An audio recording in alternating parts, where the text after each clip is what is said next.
ಆಮೇನ್ alleluia. ದೇವರ ನಾಮಕ್ಕೆ ಮಹಿಮೆ ಉಂಟಾಗಲಿ. ದೇವ ಮಕ್ಕಳೇ, ಬೆಳಗಿನ ಜಾವದಲ್ಲಿ ಒಂದು ವಾಕ್ಯನ ಓದ್ಕೊಳ್ಳೋಣ. ಕೀರ್ತನೆ 103 ಅದರಲ್ಲಿ 15ನೇ ವಚನ ಹೇಳುತ್ತೆ, ಮನುಷ್ಯನ ಆಯುಷ್ಕಾಲವು ಹುಲ್ಲಿನಂತಿದೆ, ಅವನು ಅಡವಿಯ ಹೂವಿನಾಗೆ ಶೋಭಿಸುತ್ತಾನೆ. ದೇವ್ರ ವಾಕ್ಯ ಹೇಳುತ್ತೆ, ಮನುಷ್ಯನ ಆಯುಷ್ಕಾಲ ಅಂದರೆ ಈ ಲೋಕದಲ್ಲಿ ಹುಟ್ಟಿರುವಂಥ ಪ್ರತಿ ಮನುಷ್ಯ, ಈ ಭೂಮಿ ಮೇಲಿರುವಂತಹ ಪ್ರತಿ ಮನುಷ್ಯನ ಆಯುಸ್ಸಿನ ಕಾಲವು ಅಂದರೆ ಅವರ ಆಯುಸ್ಸಿನ ಕಾಲವು ಯಾವ ರೀತಿ ಇದೆ ಎಂದು ದೇವ್ರ ವಾಕ್ಯ ಹೇಳುತ್ತೆ, ಹುಲ್ಲಿನ ಹಾಗೆ.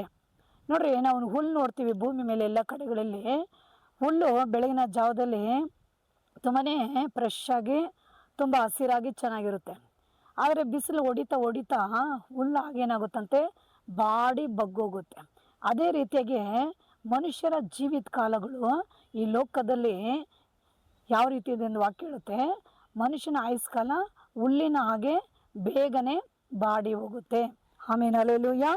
ಮತ್ತು ಅಡವಿಯಲ್ಲಿರೋಂಥ ಹೂವಿನ ಹಾಗೆ ಮನುಷ್ಯ ಶೋಭಿಸುತ್ತಾನೆ.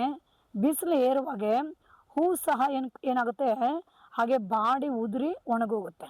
ಅದೇ ರೀತಿಗೆ ಪ್ರತಿ ಮನುಷ್ಯನ ಆಯುಸ್ಸಿನ ಕಾಲವು, ಅವರ ಜೀವಿತಗಳು ಹುಲ್ಲಿನಾಗೆ ಒಣಗೋಗುತ್ತೆ, ಹೂವಿನ ಹಾಗೆ ಬಾಡಿ ಹೋಗುತ್ತೆ.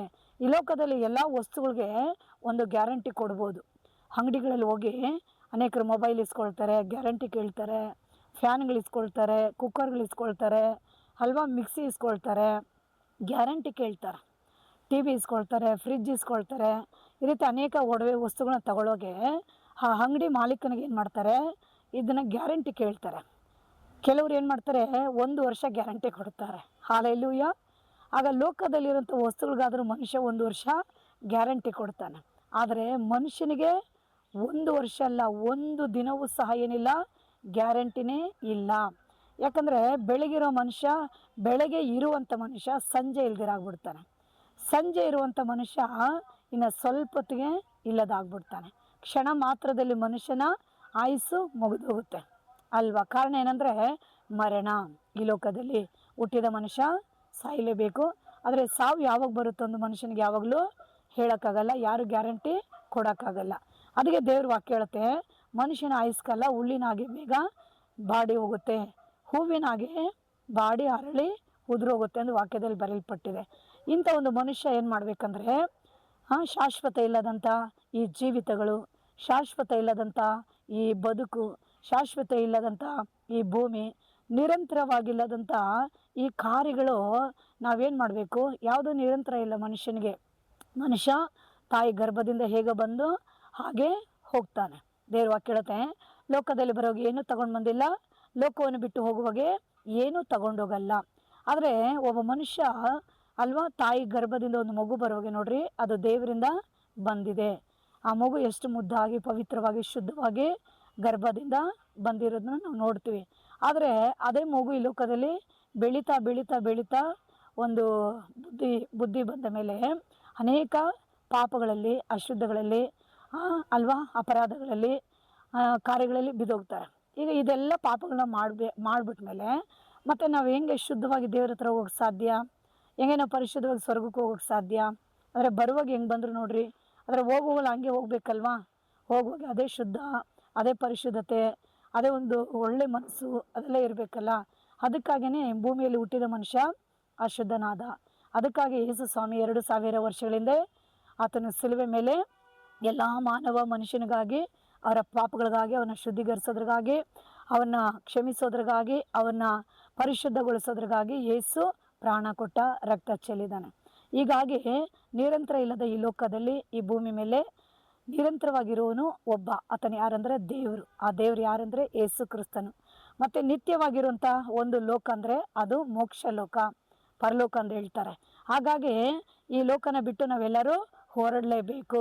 ಇದು ಒಂದು ಪ್ರವಾಸವಾಗಿ ಲೋಕಕ್ಕೆ ನಾವು ಬಂದಿದ್ದೀವಿ. ಬಂದ ಮೇಲೆ ಲೋಕನ ಬಿಟ್ಟು ಹೋಗಬೇಕು. ಹೋಗುವಾಗ ಎಲ್ಲಿಗೆ ಹೋಗ್ತೀರಾ ಯೋಚಿಸಬೇಕಲ್ಲ. ಬರೋಗೆ ನಾವೆಲ್ಲರೂ ದೇವರಿಂದ ಬಂದ್ರಿ, ಆದರೆ ನಾವು ಮತ್ತೆ ದೇವರ ಬಳಿಗೆ ಹೋಗ್ತೀರಾ? ಹೋಗುವಾಗ ಹೆಂಗೆ ಹೋಗಬೇಕು? ಪಾಪ ಇಲ್ಲದವರಾಗಿ ಹೋಗಬೇಕು, ಪರಿಶುದ್ಧರಾಗಿ ಹೋಗಬೇಕು ಅಲ್ವಾ. ಅದಕ್ಕಾಗಿ ಭೂಮಿ ಮೇಲೆ ನಾವು ಇರುವಾಗ ನಾವು ಯೇಸುವಿನ ಬಳಿಗೆ ಬಂದು ಅವ್ರ ರಕ್ತದಲ್ಲಿ ನಾವು ತೊಳೆಯಲ್ಪಟ್ಟು ಒಂದು ಒಳ್ಳೆ ಭಕ್ತಿ ಜೀವಿತಗಳನ್ನ ನಾವು ಜೀವಿಸಿ ದೇವರ ಮಾರ್ಗಗಳಲ್ಲಿ ನಾವು ನಡೆದು ನಾವು ಪರಿಶುದ್ಧವಾಗಿದ್ದು ಆನಂತರ ನಾವು ಮರಣದ ನಂತರ ನಾವು ಯಾವ ಲೋಕಕ್ಕೆ ಹೋಗ್ತೀವಿ ಅಂದರೆ ಆ ಪವಿತ್ರವಾದ ದೇವರ ಲೋಕಕ್ಕೆ ನಾವು ಹೋಗ್ತೀವಿ. ಆ ಪವಿತ್ರವಾದ ದೇವರ ಬಳಿಗೆ ನಾವು ಹೊರಡ್ತೀವಿ. ಅದಕ್ಕಾಗಿ ನಿತ್ಯ ಇಲ್ಲದ ಈ ಲೋಕನ, ಶಾಶ್ವತ ಇಲ್ಲದ ಈ ಲೋಕನ ನಾವೇನು ಮಾಡಬೇಕು? ಬಿಟ್ಟು ಹೋಗಲೇಬೇಕಾಗುತ್ತೆ. ಅದಕ್ಕೆ ಮುಂಚಿತವಾಗಿ ನಾವು ಪ್ರತಿಯೊಬ್ಬರು ಏನು ಮಾಡಬೇಕು?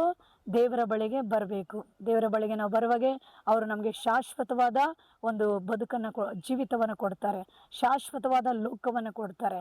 ಮರಣ ಇಲ್ಲದಂಥ ಲೋಕ, ಮರಣ ಇಲ್ಲದಂಥ ಒಂದು ನಿತ್ಯ ಜೀವ, ಮರಣವೇ ಇಲ್ಲದಂಥ ಒಂದು ಮನುಷ್ಯನಿಗೆ ಆಯುಸ್ಸು, ಇದನ್ನೆಲ್ಲ ಕರ್ತನಾದ ಯೇಸು ಕೊಡಲೇ ಈ ಲೋಕಕ್ಕೆ ಅವ್ರು ಬಂದಿದ್ದಾರೆ.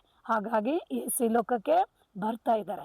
ಅವ್ರು ಬರುವಾಗೆ ಯಾರೆಲ್ಲ ಯೇಸುವಿನಲ್ಲಿ ಜೀವಿಸಿರ್ತಾರೋ, ಯಾರೆಲ್ಲ ಯೇಸುವಿನಲ್ಲಿ ಪರಿಶುದ್ಧರಾಗಿರ್ತಾರೋ ಅವ್ರಿಗೆಲ್ಲರನ್ನ ಯೇಸು ಆ ನಿತ್ಯ ಲೋಕಕ್ಕೆ ಕರೆದುಕೊಂಡು ಹೋಗ್ತಾನೆ. ಅಲ್ಲಿ ಹೋಗುವಾಗೆ ಆ ನಿತ್ಯ ಲೋಕದಲ್ಲಿ ಶಾಶ್ವತವಾಗಿ ಮರಣ ಇಲ್ಲದೆ ದೇವರೊಟ್ಟಿಗೆ ದೂತರ ಹಾಗೆ ಅವರು ಸಂತೋಷವಾಗಿರ್ತಾರೆ. ಹಾಗಾಗಿ ಈ ವಾಕ್ಯವನ್ನು ಕೇಳಿಕೊಂಡಿರುವಂಥ ಎಲ್ಲ ಸಹೋದರ ಸಹೋದರಿಗಳೇ, ಸ್ವಲ್ಪ ಆಲೋಚನೆ ಮಾಡ್ರಿ. ತಿನ್ನೋಣ, ಕುಡಿಯೋಣ, ನಾಳೆ ಸಾಯನ. ಸ್ವರ್ಗ ಯಾರು ನೋಡಿರ್ತಾರೆ, ನರಕ ಯಾರು ನೋಡಿರ್ತಾರೆ ಅಂದು ಈ ರೀತಿಯಾಗಿ ಜ್ಞಾನ ಇಲ್ಲದಾಗೆ, ಬುದ್ಧಿ ಇಲ್ಲದಾಗೆ ಮಾತನಾಡಿಕೊಂಡು ನಾವು ಈ ಲೋಕದಲ್ಲಿ ನಾಶ ಆಗಬಾರ್ದು, ನಾಶ ಆಗಿ ನಿತ್ಯ ನರಕಕ್ಕೆ ಹೋಗಬಾರ್ದು. ಹಾಗಾಗಿ ಸ್ವಲ್ಪ ದೇವರ ಕಡೆ ಮನಸ್ಸು ಕೊಡ್ರಿ, ಗಮನ ಕೊಡ್ರಿ, ದೇವರ ವಾಕ್ಯವನ್ನು ಕೇಳ್ರಿ, ಆಲೋಚಿಸ್ರಿ. ಯೇಸು ನಿಮ್ಮನ್ನೆಲ್ಲರನ್ನ ಪ್ರೀತಿಸ್ತಾನೆ. ನಿಮ್ಮೆಲ್ಲರಿಗಾಗಿ ಯೇಸು ಹೊಸ ಬಾಳು ಇಟ್ಟಿದ್ದಾನೆ, ಹೊಸ ಜೀವಿತ ಇಟ್ಟಿದ್ದಾನೆ, ಹೊಸ ಒಂದು ಲೋಕವನ್ನು ಇಟ್ಟಿದ್ದಾನೆ, ಹೊಸ ಒಂದು ಆತ್ಮ, ನಿತ್ಯ ಜೀವ. ಇದೆಲ್ಲನೂ ಯೇಸಪ್ಪ ನಿಮಗೆ ಉಚಿತವಾಗಿ ಫ್ರೀಯಾಗಿ ಆತನು ಕೊಡುವಂಥ ದೇವರಾಗಿದ್ದಾನೆ. ಆತನು ನಿಮ್ಮೆಲ್ಲರನ್ನ ಪ್ರೀತಿಸ್ತಾನೆ, ನಿಮ್ಮೆಲ್ಲರನ್ನ ಕ್ಷಮಿಸ್ತಾನೆ, ನಿಮ್ಮೆಲ್ಲರನ್ನ ಆತನು ಆಶೀರ್ವದಿಸಲು ಆಯತ್ತವಾಗಿದ್ದಾನೆ. ಆ ಯೇಸುವಿನ ಬಳಿಗೆ ನೀವು ಬನ್ನಿರಿ, ಪ್ರಾರ್ಥನೆ ಮಾಡಿರಿ, ದೇವ್ರ ವಾಕ್ಯವನ್ನು ಕೇಳ್ರಿ, ಆಶೀರ್ವಾದ ಹೊಂದ್ಕೊಳ್ರಿ. ಸ್ವಲ್ಪ ಕಾಲ ಈ ಭೂಮಿಯಲ್ಲಿ ಯೇಸು ಸ್ವಾಮಿಗಾಗಿ ಜೀವಿಸ್ರಿ.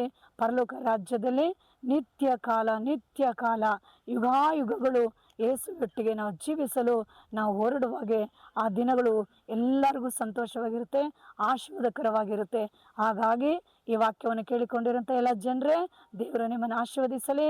ಯೇಸುವನ್ನು ನಂಬ್ರಿ, ರಕ್ಷಣೆ ಹೊಂದ್ಕೊಳ್ರಿ, ಆ ಪರಲೋಕ ನಿತ್ಯವನ್ನು ಪಡ್ಕೊಳ್ರಿ. ಅದು ಯೇಸು ಮಾತ್ರ ನಿಮ್ಗೆ ಕೊಡೋಕ್ಕೆ ಸಾಧ್ಯ. ಮತ್ತು ಈ ಲೋಕದಲ್ಲಿ ಯಾವ ಪ್ರಧಾನಿಗಳು, ಅಧಿಕಾರಿಗಳು, ಯಾವ ಪೂಜಾರಿಗಳು ಅಲ್ವಾ, ಯಾವ ಜ್ಞಾನಿಯೋ ಅಥವಾ ಯಾವ ಡಾಕ್ಟರೋ, ಯಾವ ರಾಜನೋ, ಘನ ವ್ಯಕ್ತಿಯೋ, ಈ ಜಗತ್ತಿನಲ್ಲಿ ಯಾರು ನಿಮಗೆ ನಿತ್ಯ ಜೀವ ಕೊಡಲು ಸಾಧ್ಯವಿಲ್ಲ, ಆ ಪರಲೋಕವನ್ನು ಕೊಡಲು ಸಾಧ್ಯವಿಲ್ಲ. ಅದು ಯೇಸು ಮಾತ್ರನೇ ಕೊಡಲು ಸಾಧ್ಯ. ಅವ್ರು ಹೇಳ್ತಾರೆ, ಪರಲೋಕಕ್ಕೆ ನಾನೇ ಮಾರ್ಗ, ಸತ್ಯ, ಜೀವವಾಗಿದ್ದೀನಿ, ನನ್ನ ಮೂಲಕವಾಗಿ ಹೊರತು ಯಾರು ಪರಲೋಕದಲ್ಲಿ ತಂದೆ ಬಳಿಗೆ ಹೋಗಲು ಸಾಧ್ಯವಿಲ್ಲ ಎಂದು ಯೇಸು ಹೇಳಿದ್ದಾರೆ. ಹಾಗಾಗಿ ಈ ವಾಕ್ಯವನ್ನು ಕೇಳಿಕೊಂಡಿರುವಂಥ ಎಲ್ಲ ಜನರೇ, ಯೇಸುವನ್ನು ಅನುಸರಿಸ್ರಿ, ಯೇಸುವನ್ನು ಹಿಂಬಾಲಿಸ್ರಿ, ಯೇಸುವಿನ ಬಳಿಗೆ ಬನ್ನಿರಿ, ದೇವರು ನಮ್ಮನ್ನು ಆಶೀರ್ವದಿಸ್ತಾರೆ. ಸಣ್ಣ ಪ್ರಾರ್ಥನೆ ಮಾಡಿಕೊಳ್ಳೋಣ. ಏಸಪ್ಪ, ಈ ವಾಕ್ಯವನ್ನು ಕೇಳಿಕೊಂಡಿರೋಂಥ ಎಲ್ಲ ಜನಗಳನ್ನ ನೀವು ಆಶೀರ್ವದಿಸ್ರಿ. ಅವರ ಮನಸ್ಸು ಹೃದಯಗಳಲ್ಲಿ ಅಪ್ಪ ನಿನ್ನ ಸತ್ಯದ ಪರಿಜ್ಞಾನಗಳನ್ನು ಹುಟ್ಟಿಸ್ರಿ. ಈ ನಿತ್ಯ ಆಶೀರ್ವಾದಗಳಿಗೆ ಅವರು ಬಾಧ್ಯರಾಗುವಾಗೆ ಅಪ್ಪ ನೀನು ಎಲ್ಲರನ್ನ ನೀನು ರಕ್ಷಿಸಬೇಕಾಗಿ ಅಪ್ಪ ನೀನು ಆಶೀರ್ವದಿಸಬೇಕಾಗಿ ಪ್ರಾರ್ಥನೆ ಮಾಡ್ತೀನಿ. ಹಾಗೇ ಮಾಡ್ರಿ, ಯೇಸು ನಾಮದಲ್ಲಿ ತಂದೆ, ಆಮೇನ್. ಈ ವಾಕ್ಯವನ್ನು ಕೇಳಿಕೊಂಡಿರೋಂಥ ಎಲ್ಲ ಜನರೇ ಲೈಕ್ ಮಾಡಿ, ಶೇರ್ ಮಾಡಿ. God bless you. ದೇವರು ನಿಮ್ಮನ್ನು ಆಶೀರ್ವದಿಸಲಿ. ಆಮೇನ್.